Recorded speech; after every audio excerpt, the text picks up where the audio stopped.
Hello everyone මම මේ video එකේදී ඔයගොල්ලොත් එක්ක ෂෙයා කරගන්න යන්නේ කොහොමද මේ Grammarly කියන ඔන්ලයින් ටූල් එක යූස් කරගෙන ඔයගොල්ලන්ගේ අපි හිතමු දැන් මොකක් හරි ආටිකල් එකක් වගේ ලියද්දී එහෙම නැත්නම් මොන හරි දෙයක් ටයිප් කරද්දී ස්පෙලිං එරර්ස් එන්න පුළුවන් සෙන්ටෙන්ස් ස්ට්‍රක්චර් එකේ ප්‍රශ්න වෙන්න පුළුවන් එහෙම නැත්නම් ඕවරෝල් සම්පූර්ණයක් විදියට ගත්තාම අපිට ලබා දෙන්න ඕනේ අදහස හරියට නොඑන්න පුළුවන් ඔන්න ඔය වගේ දේවල් හරියට බලාගන්නේ කොහොමද කියන එක මේ Grammarly කියන ටූල් එක යූස් කරලා ඉතින් ඔයගොල්ලන් කරන්න තියෙන්නේ Grammarly කියලා Google එකේ ටයිප් කරලා වෙබ්සයිට් එකට ඇවිල්ලා මෙන්න මේ විදිහට තියෙනවා get Grammarly it's free කියලා. ඒ කියන්නේ මේකේ free version එකකුත් තියෙනවා. එහෙම නැත්නම් paid version එකකුත් තියෙනවා. සල්ලි දීලා ගන්න තියෙනවා. ඒක ටිකක් advance. ඒත් මේ free version එක හොඳටම ඇති ලොකු වැඩක් කරගන්න පුළුවන්. ඔයගොල්ලන් තියෙන්නේ මෙන්න මේ ඉන්ටර්ෆේස් එකට එන්න. ඊට පස්සේ ඔගුලන්ගේ ඊමේල් එකෙන් sign up වෙන්න පුළුවන් කෙලින්ම ඊට පස්සේ මෙන්න මේ විදිහේ dashboard එකකට එනවා.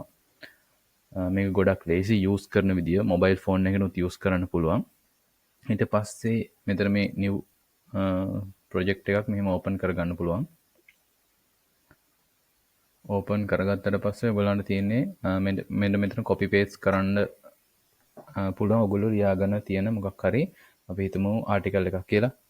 ඒකේ දැන් උදාහරණයක් විදිහට මම මෙතන healthy food කියන ආටිකල් එක ලියලා තියෙනවා. මේකේ ගොඩක් spelling mistakes සහ grammar mistakes එක්ක මේක මම type කරලා තියෙන්නේ. එහෙම දැන් ඔයගොල්ලන්ගේ හිතන්න උදාහරණයක් විදිහට university student කෙනෙක් නම් එහෙම නැත්නම් business email එකක් වගේ ලියනවා නම් ඒක කාට හරි යවන්න කලින් එහෙම නැත්නම් මොකක් හරි social media එකට post එකක් දාන්න යනවා නම් English වලින් ඒක දාන්න කලින් මේ වගේ tool එකකට දාලා පොඩක් spelling grammar errors ටික පොඩක් ඉක්මනට බලාගෙන ඒක දාන්න පුළුවන්. ඉතින් මේ විදිහට අපි copy කරගෙන මේකට paste කරනවා.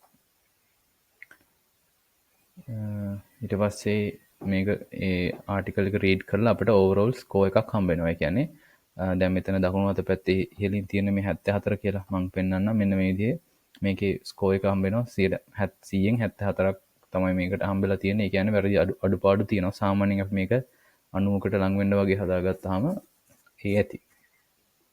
අපි බලමු දැන් text score 74 out of 100. This score represents the quality of writing in this document. කියන්නේ මේ document එකේ quality එක තමයි මේ පෙන්නලා තියෙන්නේ. You can increase it by addressing Grammarly suggestions. ඒ කියන්නේ Grammarly එක මේක විසීම suggestions දීලා තියෙනවා මොන දේවල්ද වැරදි කොහොමද ඒවා හදාගන්නේ කියලා. ඒ ටික හදාගත්තාම අපි බලමු ලකුණු කීයක් එනවද කියලා. ස්කෝර් එක කොච්චර දුරකට මේ අපේ ආටිකල් එක ඩෙවලොප් වෙලාද කියලා බලමු. healthy කියන එකේ grammar error එකක් තියෙනවා. well being කියන එක පොඩ්ඩක් ලියලා තියෙන විදිහ වැරදි. excellent ඒකේ grammar error එකක් තියෙනවා. necessary කියන එකේ spelling hormone spelling වැරදි. essential කියන එකේ එතන grammar ප්‍රශ්නයක් තියෙනවා. it essential it is essential වෙන්න ඕනේ. ඊට පස්සේ ආය well being එක දැනට අපි බලමු ලකුණු කීයක් ඇවිල්ලාද කියලා ස්කෝර් එක 88ක් තියෙනවා. ඊට පස්සේ තව මෙතන ආය it was the it is දැන් මෙතන අපි ලියලා තියෙන්නේ present tense එකකින්ද it is දාන්න ඕනේ. it is important to consult a healthy professional එහෙම ඊට පස්සේ දැන් 89ක් තියෙන ස්කෝර් එක. ඉතින් එතකොට දැන් තව දෙයක් තියෙනවා මේකේ දැන් ගොඩක් අපිට සාමාන්‍යයෙන් මේක හොඳටම මේ විදිහටම Grammarly එකේ දෙන suggestions වලට අදාළවම මේ දැන් අපිට පේන්නේ මෙතන යටින් ඉරියන් දාලා ඒව වැරදි කියලා හිතන්න එපා. ඒවා හරි. මේක සාමාන්‍ය ඉතින් ගොඩක් අපිට වැරදි පෙන්වන්න පුළුවන්. මොකද ඊට පස්සේ මේගොල්ලන්ගේ ප්‍රීමියම් version එක උනත් purchase කරන්න හිතන හින්දා ඒ විදිහේ suggestions ඕනෑවට වඩා පෙන්වන්න පුළුවන්. නමුත් අපි දැනට මේ තියෙන තත්ත්වය උඩ මෙහෙම මේ විදිහට හදාගත්තාම ගොඩක් හොඳයි කියලා හිතන්න පුළුවන්.